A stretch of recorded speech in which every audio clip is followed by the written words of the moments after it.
Olá, sejam todos bem-vindos. Essa é uma palestra motivacional e o objetivo dessa palestra vai ser, na verdade, a realização de uma pesquisa.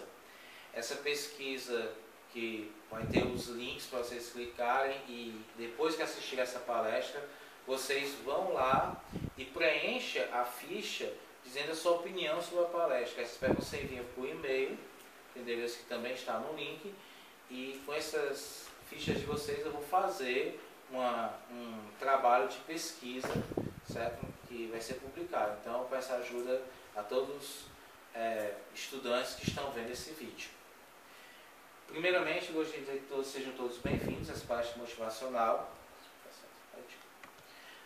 O título dessa palestra é Motivação como Ação no Cotidiano. É um projeto chamado Motivação nas Escolas, foi feito já em várias escolas, e meu nome é Joel Gifone, eu sou graduado em Licenciatura em Química pela Universidade Estadual do Ceará, e nessa palestra nós vamos tratar de motivação como uma ação, de uma forma geralmente diferente, como você já viu outras palestras motivacionais, ou pelo YouTube, em outro local, você vai ver que tem uma certa diferença nessa. Passando. Para começar uma palestra motivacional, a gente tem que começar com algumas reflexões. A primeira reflexão é, como é a vida que estamos acostumados? A segunda é, de que nos arrependemos? Então essas duas reflexões que a gente vai ver aqui, a gente poderia debater por um longo tempo sobre isso, certo? De o que é que você está acostumado na sua vida, o que é que você se arrepende na sua vida, é uma reflexão muito longa, filosófica, mas existe um poema, alguns vídeos que eu acho que pode colocar isso de uma forma melhor. Então, eu gostaria de passar para o primeiro vídeo, referente à primeira reflexão, como é a vida que estamos acostumados. Primeiro vídeo. Sei que a gente se acostuma, mas não devia. A gente se acostuma a morar em apartamentos de fundos e a não ter outra vista que não as janelas ao redor. E porque não tem vista, a gente logo se acostuma a não olhar para fora. E porque não olha para fora, logo se acostuma a não abrir de todo as cortinas. E porque não abre as cortinas, logo se acostuma a acender cedo a luz. E à medida que se acostuma, esquece o sol, esquece o ar, esquece a amplidão. A gente se acostuma a acordar de manhã sobressaltado porque está na hora. A tomar o café correndo porque está atrasado. A ler o jornal no ônibus porque não pode perder o tempo da viagem. A comer sanduíche porque não dá para almoçar. A sair do trabalho porque já é noite. A cochilar no ônibus porque está cansado. A deitar cedo e dormir pesado sem ter vivido o dia. A gente se acostuma a esperar o dia inteiro e ouvir no telefone: hoje eu não posso ir. A sorrir para as pessoas sem receber um sorriso de volta. A ser ignorado quando precisava tanto ser visto. A gente se acostuma a pagar por tudo o que deseja e o de que necessita. E a lutar para ganhar o dinheiro com que pagar, e a pagar mais do que as coisas valem, e a saber que cada vez pagará mais, e a procurar mais trabalho para ganhar mais dinheiro, para ter com que pagar nas filas em que se cobra. A gente se acostuma à poluição, às salas fechadas de ar-condicionado e cheiro de cigarro, à luz artificial de ligeiro tremor, ao choque que os olhos levam na luz natural, às bactérias de água potável. A gente se acostuma a coisas demais para não sofrer. Em doses pequenas, tentando não perceber, vai afastando uma dor aqui, um ressentimento ali, uma revolta acolá.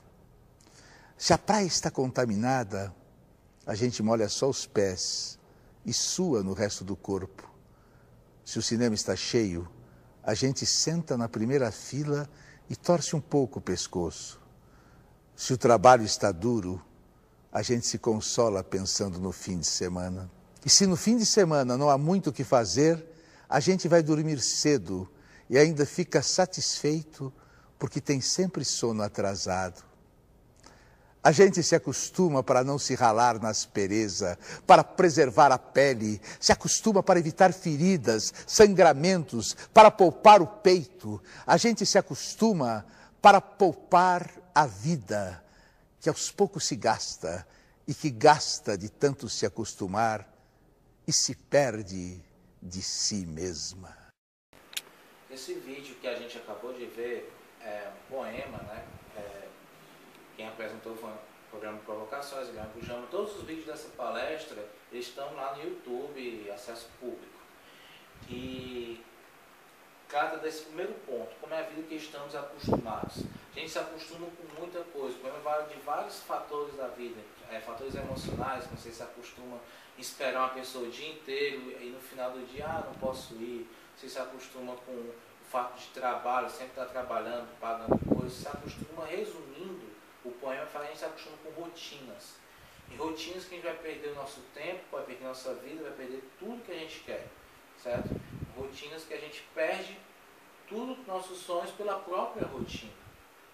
Então é cruel, né, e até estranho. Nossa, uma palestra motivacional começar com um vídeo desse, será que ele está querendo?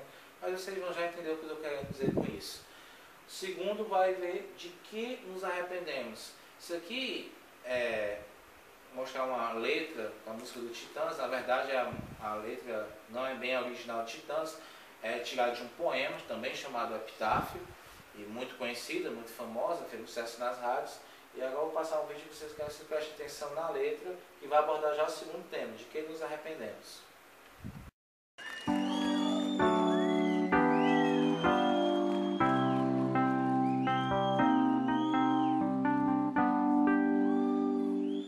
Devia ter amado mais, ter chorado mais, ter visto o sol nascer. Devia ter arriscado mais e até errado mais, ter feito o que eu queria fazer. Queria ter aceitado as pessoas como elas são. Cada um sabe a alegria e a dor que traz no coração. O acaso vai me proteger enquanto eu andar distraído. O acaso vai me proteger enquanto eu andar.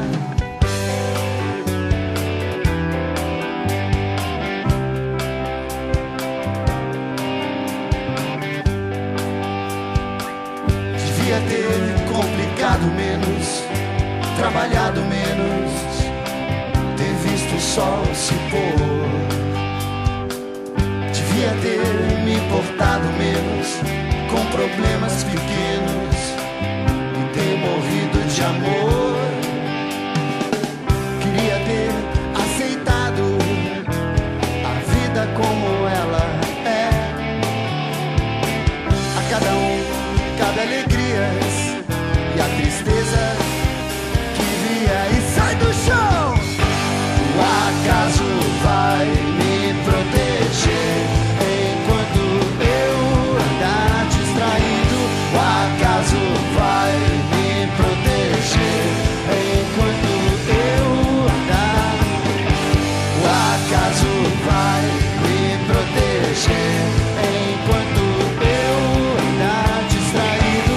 O acaso vai me proteger enquanto eu andar.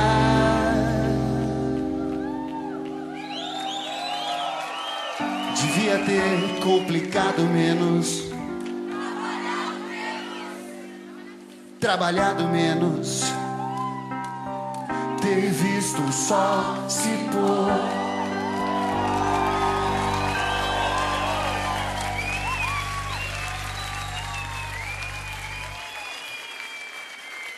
Flores!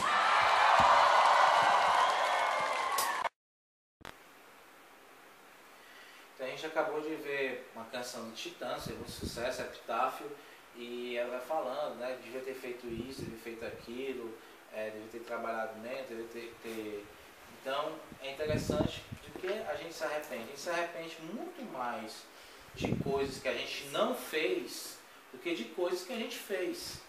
É interessante isso, até se você pegar existe uma gíria americana chamada Rolling Stone, né, que traduzindo assim é como se fosse um palha na vida, um perigo. Você pegar uma pessoa palha na vida e tal, perdeu tudo na vida e vai falar do que essa pessoa se arrepende, o discurso dela vai dizer, eu me arrependo de não ter estudado tanto, de não ter feito isso, de não ter feito isso. Você vai se arrepender de coisas que ele não fez, ele não se arrepende de coisas que ele fez, certo?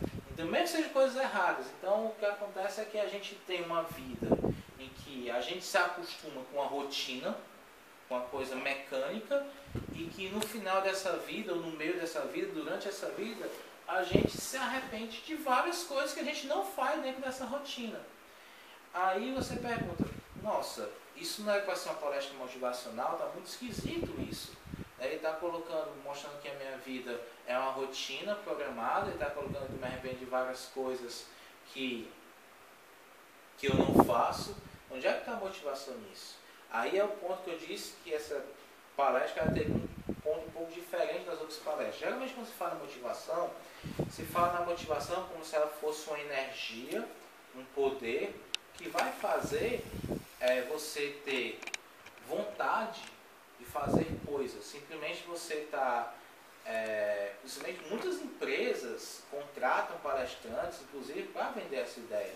Você está com sua mãe doente no hospital, por exemplo, você está sofrendo por vários problemas, aí você vai na sua empresa e você vai separar o emocional do profissional e vai trabalhar como se nada tivesse acontecido. Certo? Não é assim que as coisas são. Se você tem problemas sérios emocionais e vai sorrir como se nada não tivesse acontecido, isso não é motivação. O nome mais próximo que eu posso dizer disso é que isso é demência.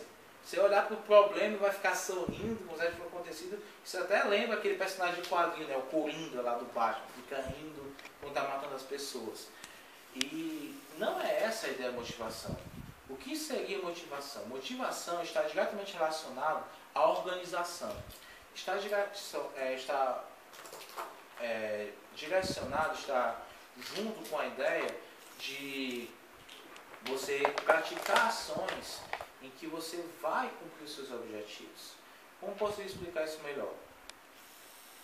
Vamos passar para o próximo slide. Certo? Vamos fazer aqui a dinâmica em ação. Certo? Lembrando que o tema da palestra é motivação como uma ação no cotidiano.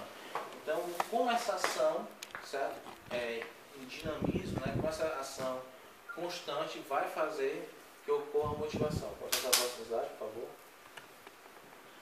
Perguntas a serem feitas. Então, nesse momento, é interessante que quem estiver vendo a palestra possa, por favor, ou pegar um caderno, celular, computador, qualquer coisa, e anotem essas perguntas e respondam mesmo. Certo? Primeira pergunta. Qual o seu objetivo emocional em sua vida? Qual o objetivo emocional? Qual o seu objetivo profissional? Certo? Então você pensa nesses dois objetivos. Pode ser vários, né? Mas pense pelo menos um. Um objetivo emocional, um objetivo profissional. E você pergunta, depois que você pensa, você faz a seguinte pergunta. As pessoas próximas de você, sua família, seus amigos, essas pessoas acreditam que você conseguirá efetuar tais objetivos?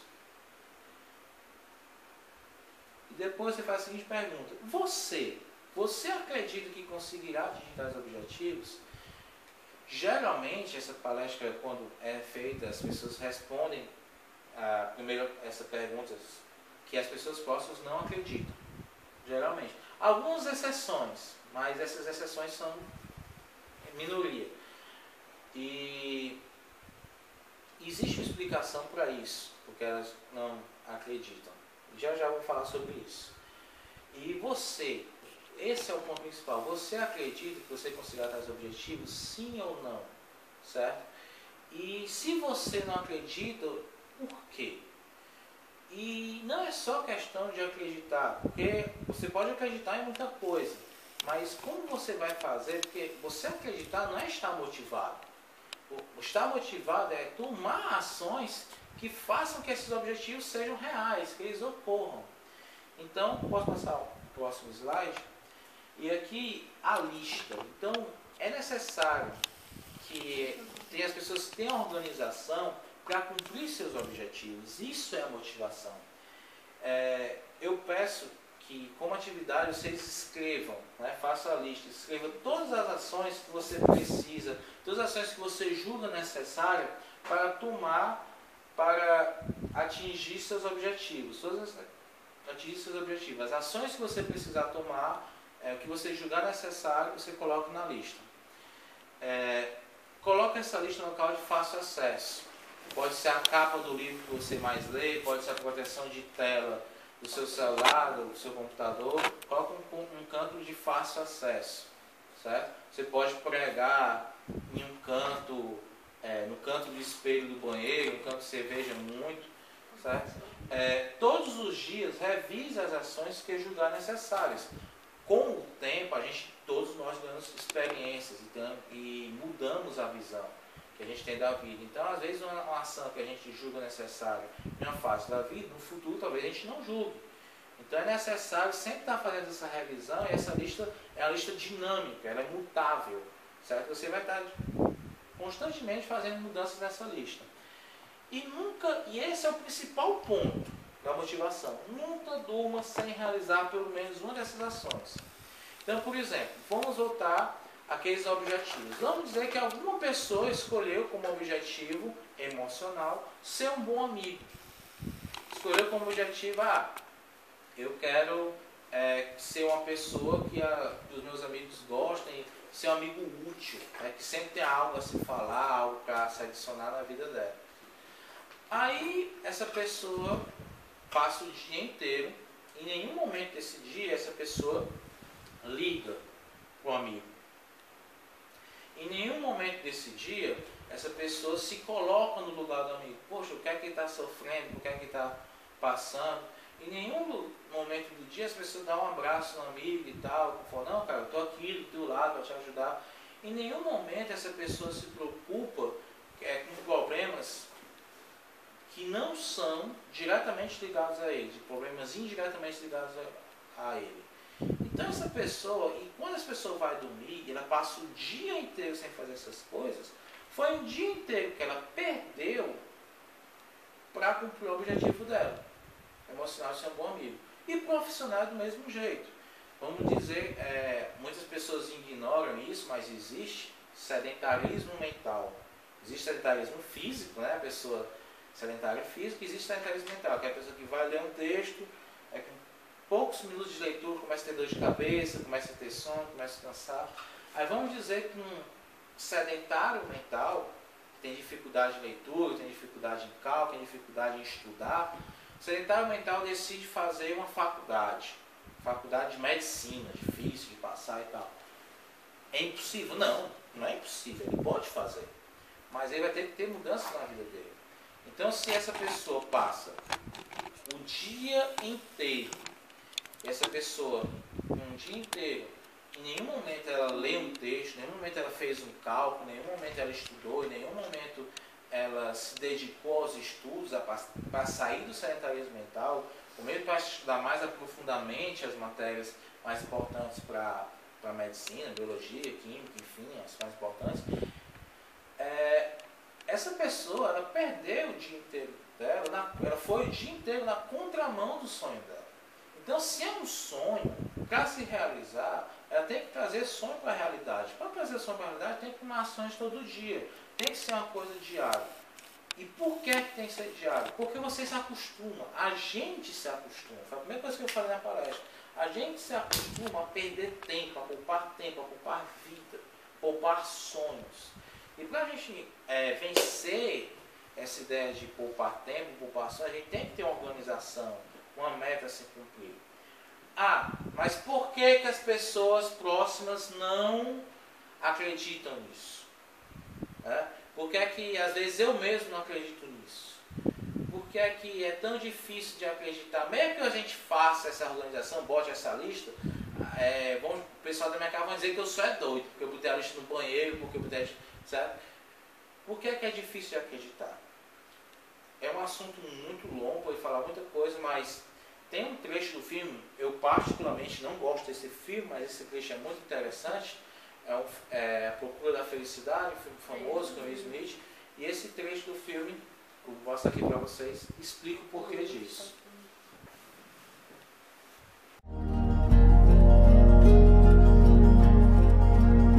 Opa! Eu sou profissional! Oh, muito bom, hein?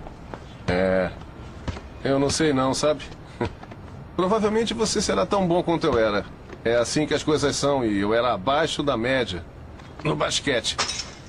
Provavelmente você também não será lá essas coisas, então você vai ser bom em muitas coisas, mas não em basquete. Eu não quero que fique arremessando essa bola dia e noite, tá bom? Tá bom. Tá bom? Então vai lá, manda.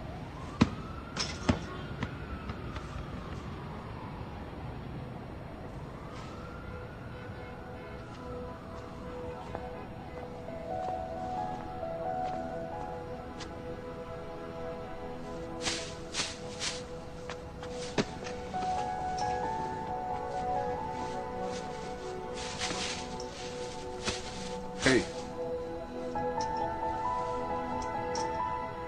Nunca deixe ninguém te dizer que não pode fazer uma coisa. Nem mesmo eu.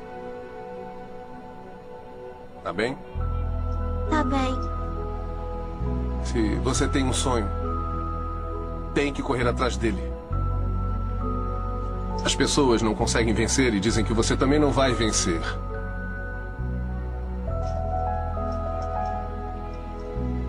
Se você quer uma coisa, corre atrás. Ponto.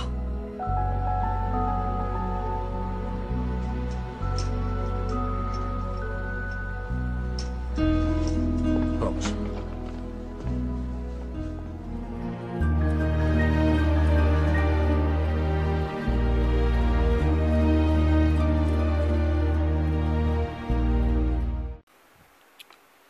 O interessante desse vídeo é que ele explica aquela pergunta, né, por que as pessoas próximas não acreditam em você, de uma forma tão simples que até uma criança entende, né? Porque as pessoas falam que você não vai vencer, porque elas não conseguem vencer, certo? E por isso falam que você não consegue vencer. E aí dá até uma solução, se você quer uma coisa, corre atrás, ponto. Né? Então, explicado simples o suficiente para uma criança entender. E é interessante essa ideia, porque por que as pessoas não conseguem vencer? Porque se acostumam. Se acostuma com a rotina, a rotina, ela se acostuma com rotina de caminho, de dias, que passa o dia andando na contramão dos sonhos dela, tomando ações para não realização dos sonhos. E no final da vida, quando param para pensar nisso, vem aquele sentimento de arrependimento de várias coisas que elas não fizeram. E tudo isso, mas por quê? Porque não estavam motivadas. E por que não estavam? E motivação é o quê? É a energia mixa? Não, não é isso. Motivação simplesmente é uma questão de organização. Se as pessoas parassem, o que é que eu realmente quero? É isso. Vou me organizar e vou fazer. Precisa ter superpoderes, é isso? Ser uma grande gênio, um grande ser para isso? Não. Eu vou mostrar agora aqui vários exemplos de pessoas que conseguiram e não foram tão grandiosos assim. Mas mesmo assim conseguiram seus sonhos. O próximo slide. Vou mostrar agora vários exemplos de pessoas que conseguiram realizar seus sonhos e não eram pessoas tão grandiosas assim, certo? Simplesmente porque foram organizadas, não tiveram foco. Próximo slide. Vitórias podem vir de forma simples e criativas. Maria do Brigadeiro, né, é uma mãe de família que está passando por uma grande dificuldade financeira. E ela teve uma ideia super criativa, entre aspas, né? De fazer brigadeiro para sobreviver. Nossa, ninguém sabe fazer brigadeiro, né? Todo mundo sabe fazer brigadeiro. Mas, ela simplesmente teve uma ideia um pouquinho criativa. Ela teve a ideia de rechear os brigadeiros.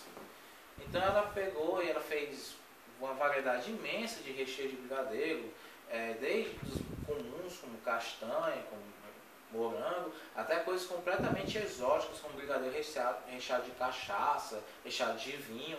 E a empresa dela cresceu e ela é uma das, talvez, das poucas pessoas do mundo que importa brigadeiro, né? O pessoal compra brigadeiro dela de fora. Então, é interessante, porque a Vitória conseguiu sucesso. Agora, porque ela super gênio? Não. Ela simplesmente manteve o foco, teve a ideia de fazer uma coisa simples, foi organizada e conseguiu, certo? Então, é simples e criativo.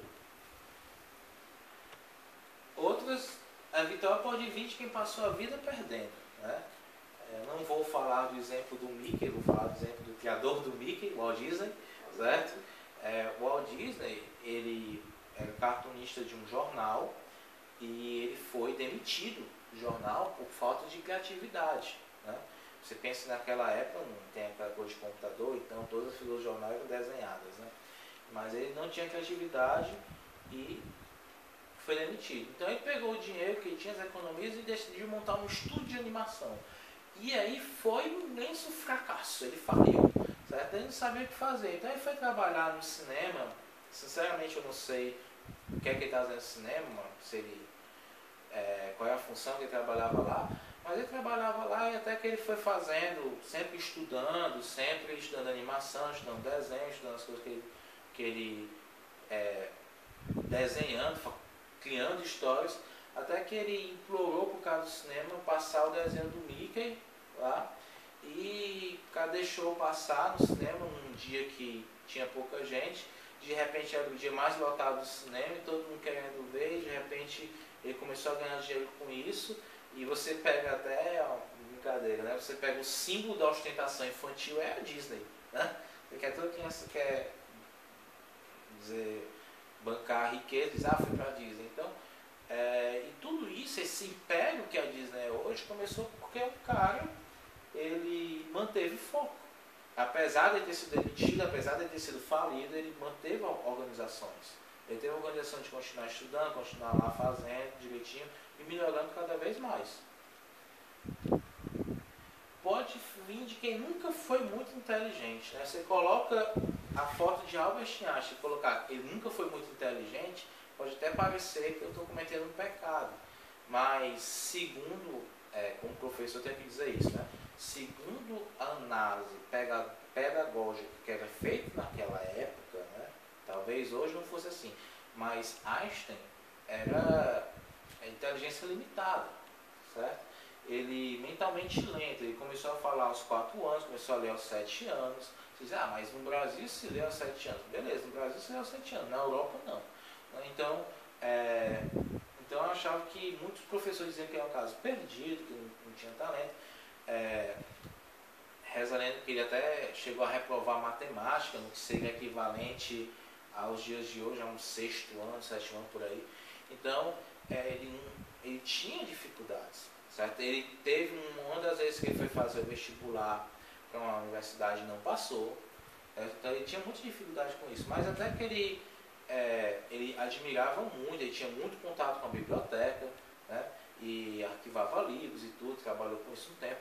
E ele gostava de admirar os professores de universidade que estavam na biblioteca e tal, gostava de admirar os livros, ele levava para casa e lia os livros, se tornou um grande amante de Isaac Newton e leu tudo de Isaac Newton, e de tanto conversar com as pessoas sobre isso, ele acabou entendendo, acabou ficando muito bom, entrou na universidade, se tornou um gênio que é Albert Einstein, teoria da relatividade e tudo. Então, eu fico até imaginando a reação das pessoas que estudaram junto com Albert Einstein e começaram a ver a foto dele no jornal. Nossa, esse cara é o físico mais inteligente do mundo, aquele cara que reprovou, vocês estão que não sabia fazer matemática, eu passei, ele reprovou, ele é o físico mais inteligente do mundo, não pode. Então, tipo assim, agora por quê? Porque ele foi organizado, ele manteve a meta, ele manteve a ordem, ele manteve o foco, ele teve motivação, ele não ficou esperando a energia mística vir, ele manteve o foco e tomou ações todo dia para tomar o objetivo dele. De quem parece não ter jeito para coisa, Beethoven, né? Beethoven, reza a lenda, né, que Beethoven era o pior violinista da Terra. O professor de música dele dizia que ele tinha o menor talento para isso, que era melhor desistir, que ele não sabia fazer nada. E os grandes críticos musicais, até hoje, dizem que Beethoven ele não é um gênio, ele se tornou um gênio. Né? Com o tempo ele se tornou um gênio. E reza também uma lenda, essas histórias, ninguém sabe até que ponto podem ser provadas ou não, que uma certa vez ele entregou uma composição dele para o maestro e o maestro rasgou na frente deles, dizendo que aquilo não era nada. Mas ele era uma pessoa muito ligada nas críticas. Então, tá certo, meu trabalho é ruim. Meu trabalho é ruim por quê? E era aberta a ouvia muito crítica, falando mal dos professores dele, dos maestros. E ele era uma pessoa que ia para casa e estudava mais. Se é ruim, se é o contraponto não está legal, vou melhorar o contraponto. Se é a melodia, eu vou melhorar a melodia, vou melhorar o ritmo. E ele foi, com o tempo, se tornando gênio. E ele conseguiu ser reconhecido como gênio, com o tempo. Mas aí, quando ele já estava finalmente conseguindo vitória, ele descobriu que ia ficar surdo. Aí ele pega e senta pacientemente na frente do piano e vai nota por nota, decorando a nota, até conseguir compor surdo. Então as grandes obras, a obra mais famosa dele, a Nona Sinfonia, ele compôs surdo ou quase surdo. Certo? Então, até de quem não presta o menor jeito para coisa, se manter o foco, se organizar, se tomar ações para realizar aquilo todo dia, é possível também. Até de quem enlouqueceu. John Nash tem um filme chamado Mente Brilhante, e que conta a história dele. Eu aconselho quem for assistir esse filme, veja a versão estendida, que tem vários extras bastante legais, com o próprio John Nash falando, né, e dando até uma aula sobre isso. John Nash, ele é um matemático, criador do equilíbrio de Nash, que é uma teoria de economia, que ele chegou a ganhar o prêmio Nobel de Economia por causa disso. Mas o que é que aconteceu? Ele enlouqueceu, ele teve esquizofrenia e ele chegou a ficar isolado de todo mundo, sem ter contato com ninguém, até com o filho dele, ele não tinha contato, porque ele chegava a ser perigoso por causa disso, ele conseguia enxergar que era lógico, que era real. Mas aí ele nunca largou os cálculos, ele nunca largou a matemática, ele nunca largou o trabalho dele, os objetivos que ele tinha profissionais eram muito arraigados. Até que a lógica venceu a esquizofrenia. Um belo dia, ele olhando para o espelho, ele assim, nossa, eu estou velho, mas as minhas alucinações não estão velhas. Né? Então, realmente devem ser alucinações. Então, a partir daí, ele decidiu suspender os remédios e passar ou diminuir a dose de remédios e passar a ignorar o que ele sabia que era alucinação por isso. Então essa ação que todo dia foi tomando, ele conseguiu voltar das aulas na universidade, conseguiu ganhar o prêmio Nobel. E tudo isso, mesmo enlouquecendo, ele conseguiu realizar seus sonhos, ele conseguiu vencer até essa doença. Pode passar para o próximo slide, por favor? Acima, aqui. De quem teve que enfrentar o mundo para salvar-se do mundo. Mukhtar Bibi. Mukhtar Bibi, confesso que para mim é um pouco difícil de falar sobre ela, então eu vou ler o que está escrito aqui e depois comentar, porque é questão emocional mesmo. Era uma camponesa pobre e analfabeta e vivia numa vida tranquila quando foi abusada sexualmente por 4 homens. A paquistanesa resolveu enfrentar os costumes de sua cultura e denunciou os agressores. Foi ameaçada de morte e perdeu um primo durante sua luta contra a impunidade. Ela ainda iniciou um movimento que ajuda e educa mulheres vítimas de violência e tenta equilibrar a falta de direitos femininos. Pois eu até passo para vocês pensarem na seguinte coisa. E vocês imaginam, quem participou das manifestações de 2013, né, e quem sofreu repressão policial nessas manifestações, sabe que bomba de gás lacrimogênico e bala de borracha dói, né? Sabe que é uma repressão violenta sofrer isso. Aí quem passou mais anteriormente pela repressão militar sabe que o quão terrível é a repressão militar, de tortura, de coisas do tipo, e muito mais violenta, dá muito mais medo. E agora use um pouco a imaginação. Imagine uma repressão terrorista. Você está lá na sua manifestação levantando cartaz, mas você não está na frente de policial, e você não está na frente de exército, você está na frente de terroristas. Certo? Então tipo, é terrível. Então, e uma mulher que tem todos os motivos para ter todos os traumas do mundo, e ela deve ter todos os traumas do mundo, né? Ninguém passa por um estupro e fica psicologicamente de boa, assim, do nada. Então, e ela decidiu usar toda essa violência que ela sofreu para se organizar, para estudar, para se instruir, para viajar ao mundo, para ganhar poder político, para enfrentar a repressão machista que ela encontra no país dela. E salvando várias outras meninas, várias outras mulheres disso. E é importante que o mundo tenha mais mulheres como ela. Tipo, talvez para muitas garotas, uma mulher como ela lá no Paquistão, é muita esperança que elas têm de se livrarem de certos abusos. E ela está conseguindo fazer tudo isso pela humanidade, nem só por ela, pela humanidade, simplesmente porque ela conseguiu, apesar dos problemas, apesar de tudo que ela está sofrendo, respirar fundo e se organizar com seus objetivos. Próximo slide, por favor. De quem perdeu até o poder de se levantar após o novo dia. Figura famosa, né, aparecendo em desenhos animados, em séries, vai ter até um filme sobre ele, já teve. Stephen Hawking, né? Ele teve, aos 21 anos, foi diagnosticado esclerose múltipla, né? Então ele perdeu todo o controle dos membros, da fala e tudo, o estado que vocês veem aí na foto, mas mesmo assim ele não abdicou de nenhum dos sonhos dele, como fiz ainda 21 anos, ainda um estudante universitário.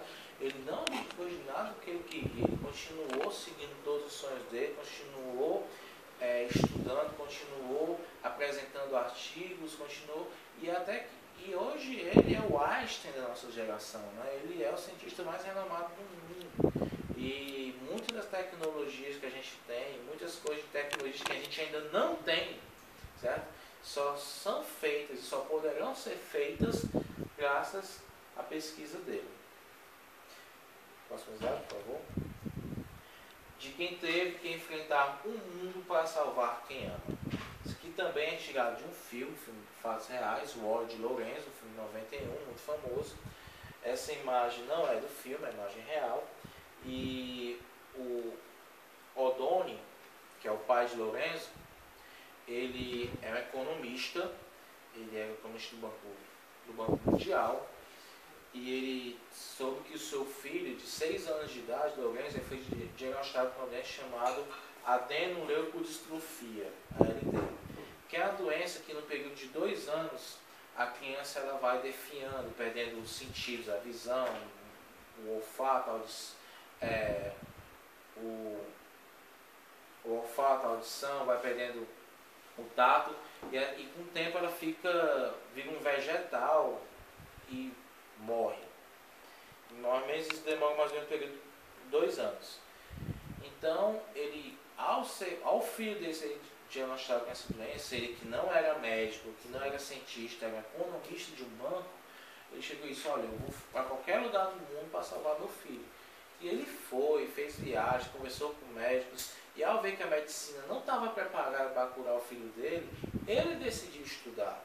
Então ele decidiu estudar desde o básico, estudava todo dia, incessantemente, e para tentar achar uma cura para a doença.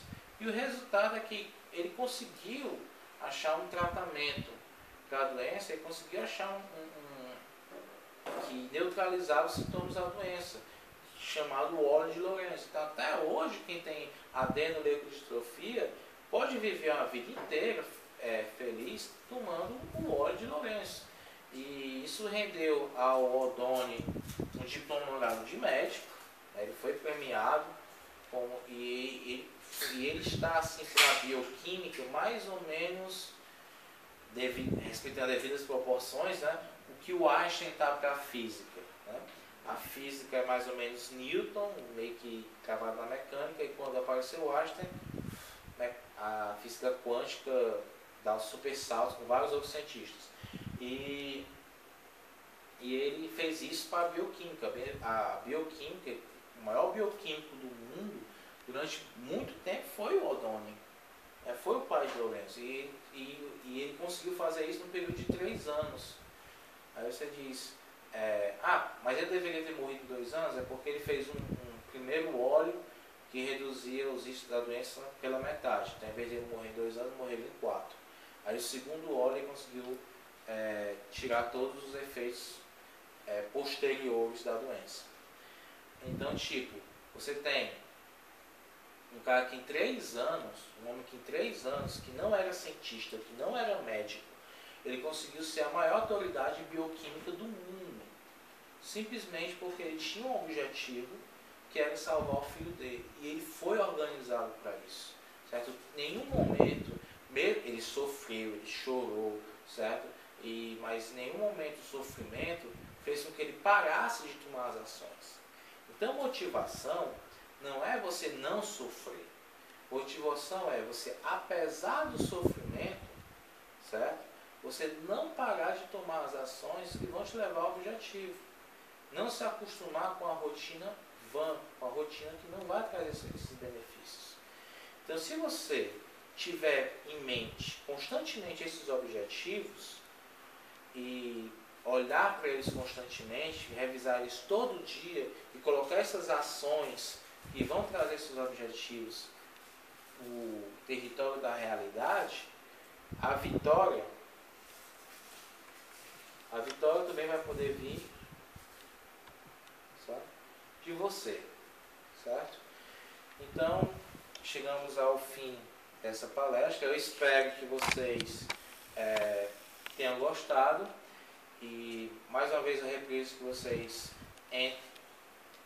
baixem a lista para vocês escreverem suas opiniões, me enviar por e-mail a opinião de vocês, as perguntas que são feitas na lista que vão ser usadas como um trabalho de pesquisa. Repito, eu peço a contribuição de todos os meus alunos, ex-alunos e outras pessoas, estudantes que devem ver esse vídeo também, possam contribuir com isso. Muito obrigado.